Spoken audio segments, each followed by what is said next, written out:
Well, she runs. It's the next day. I'm sorry that wasn't more in depth. I get a little preoccupied when I have friends helping me. I'm not used to working with anyone else, and it's awesome. Honestly, it's so much easier to do anything like this with friends. So thankfully they came and helped, but I forgot to film every little bit. I'm glad I got some clips of the first start though, so that's great. Kind of a funny story. We calibrated the throttle and then we did not commit it to memory in the ECU. So we had a massive vacuum leak through these two holes that aren't supposed to be through holes, but apparently these Chinese intake manifolds, you know, they have their flaws. So I put some set bolts in here with some silicone on them and we should be able to seal that up nice and tight. But ironically, it was only idling because of that leak. The throttle body calibration wasn't saved, so it had a massive vacuum leak, and as soon as we plugged these holes, the car shut off. We also need to put coolant in it, and I need to fix the timing. So this gear came on the car. It's adjustable, but it has no brand anywhere on it. I have no idea what it is. I don't trust it. I tried to trust it, but we saw some visible wobble, so we're gonna pull it off and put a stock gear. I got a stock one over here, so we're gonna toss that one on and just get rid of that potential failure point. While I do that, I got the new radium fittings, tight radius, guys. So clean, so nice. So much better than the Amazon stuff that's on here now. So I'll swap those on, get those in place. I should be able to finally like heat cycle it with some coolant in it and get you guys some real idle clips to show you the exhaust, stuff like that. So now we need to focus on getting the car off the lift, on the ground, rolling around, all that good stuff.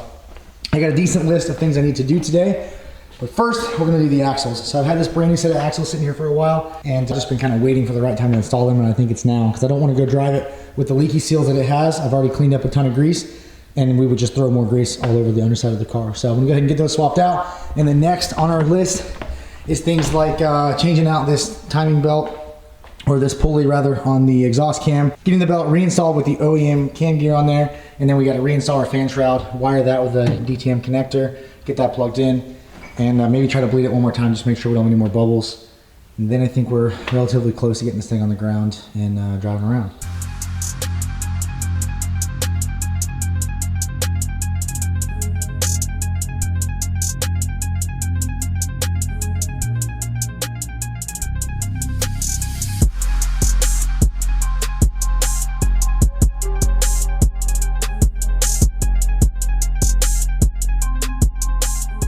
All right, we got both the axles in. This side is completely done.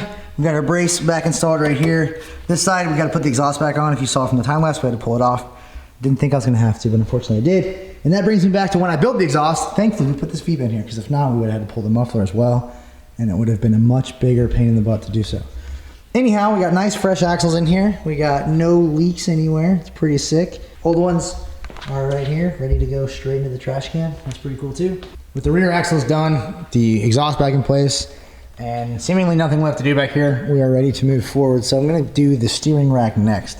This rack has been leaking from this boot over here ever since we got the car, and I've always wanted to change it, I just never did. Also, we are doing electric power steering on this, so I'm hoping I can get this sorted. I don't know, we'll see what happens. All right, got the old rack out, sitting next to the new rack. Our tie rods haven't been touched yet. We're gonna try to get those as close as possible so we can avoid getting in alignment right away. Of course, we're gonna get one soon, just not tomorrow. And then I went ahead and put my 6A adapter fitting, so we got like an M17 and an M16, I think, respectively here, so that we can just do like a little looped hose to keep fluid in the rack. That way when it's depowered technically, it still has lubrication inside it, and then the EPS column will do the rest of the work.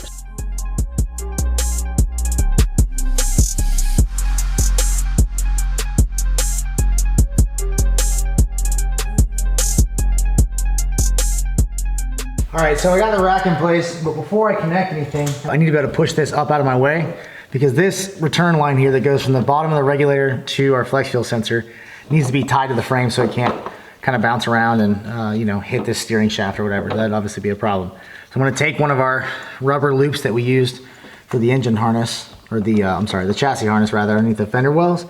I'm gonna put this somewhere in the middle so they can never hit it. We're finally all wrapped up. We got our little crossbar piece back in here. Rack is in place, all the bolts are in, everything's tight. And I built this little 6AN loop, which, let me try to, there you go, now you can see it. I built this loop right here, which just goes to our rack fittings. And that way we can leave fluid in the rack and it's always got lubrication. All of our tie rods are tight. Everything looks relatively straight with our steering wheel up there. I'm gonna lower it down and start checking off some other shit off the list. Oh, and I forgot the entire reason we even lifted this thing off in the first place was to secure that fuel line. You can see we got our threaded rib nut in place. And see if we can get this to focus. There you go. Looks pretty good. It's nice and far away from the steering column or the shaft. Never gonna have any problems, so I'm happy that worked out. Coming at you with another update. This thing is completely torn apart, as you can see. I could not get the crank pulley off without removing the radiator, so unfortunately it all had to come apart. Now when I got into it, I noticed that our timing marks were off a bit. They were like maybe 2 teeth to the left, both gears, even though we had our crank nice and lined up where it's supposed to be. So, you know, this is a non-interference engine, so that's cool, but I don't know, it seemed like it ran pretty smooth, so I'm surprised that it was off time, but the marks don't lie, and it was off. With that, I went ahead and decided to check more things, and all the cam caps seemed over torqued, so I loosened all those. Figured I might as well check the head studs. Those were all under torqued. They were all like 60, 65 foot-pounds. Spec for this motor is 80, so I went ahead and torqued all those. Relubed up the cams. I put some silicone on our caps here because they did not have any. Check this, it was all clean inside the VVTi assembly. We got everything retorqued properly. We got our fresh gears on. These are torqued. Now we're ready to throw our belt on. All the timing is in alignment, and then we can get into our radiator. So I thought the radiator was leaking. Turns out it seems to be the core. I think they sent me a brand new AFCO radiator. It's a Summit unit, or sold through Summit rather, and I think that it actually had a leak when I got it, and I just never caught it because I didn't pressure test it. It sucks. We have a ton of time in that thing with all of our AN fittings, our fan shroud mounts, our AC condenser mounts, our radiator mounts. A lot of fab went into that thing. We're gonna get into that after I finish this up. So I'm gonna go ahead and time it, get the valve covers back on, get all that stuff reinstalled, coils, shit like that, and then we'll get into the radiator and see if we can salvage it. All right, we got all our timing components buttoned up. We got our radium fittings on here. It looks so much cleaner. Look how much more firewall space we have. And then it looks significantly better. Big fan. Big fan. Even better once the dust is gone, but you know, sit tight for that. Now that that's completed, we gotta get into this radiator problem. So when I had it in the car, obviously this is the top. Essentially water is like coming down, just trickling down through here. And it's really weird. What I think happened is that the core, either one of these tubes right here, or on the top where it's sealed up, it's not sealed up. The only way to know is to cut this trim ring off the top. We already modified this quite a bit when we cut that lip off and then sanded it, got it all nice. So, you know, if I cut it and I can fix it, I'll just weld it back right here. But the plan is to just cut one side and then lift it up, and hopefully, you know, it's aluminum, should be pretty pliable. Well, nothing super obvious, so that sucks. Well, after not being able to really locate the leak and not being able to pressurize it, at least not well enough, I figured I'll just use the engine as the way to cap it and pressurize it that way. Still wasn't able to find it. It was actually holding pressure. But as soon as I put water in it, which this just sucked it down, it just runs right down the core here. Somewhere in here in the core is bad, which is unfortunate because that means I didn't do it. So I didn't arc the radiator to the table when I was welding it or anything like that. And now we have to rebuild this whole thing again, meaning like these mounts, which were difficult to, you know, figure out, have to be redone. All these little standoffs for the condenser, they gotta be redone.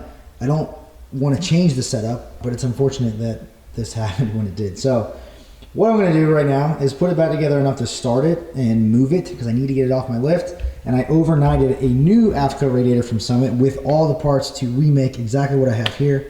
And hopefully in a few hours I'll be able to do that. Everything will be here tomorrow morning, and then we can get this thing back assembled for good tomorrow, hopefully. All right, I'm gonna toss this thing together and throw some wheels on it and clean, because it is fucking messy. All right, we got things cleaned out enough, and she's about to move under her own power for the first time. We're not going very far. What I'm gonna try to do is go out, turn around, back up, move it over there, and that way I can change the oil in my wife's car.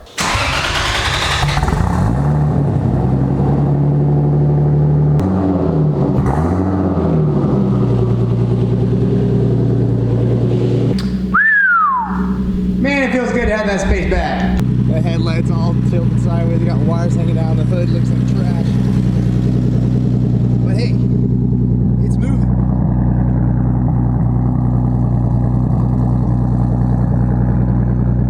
It is alive. It's on the road, so to speak.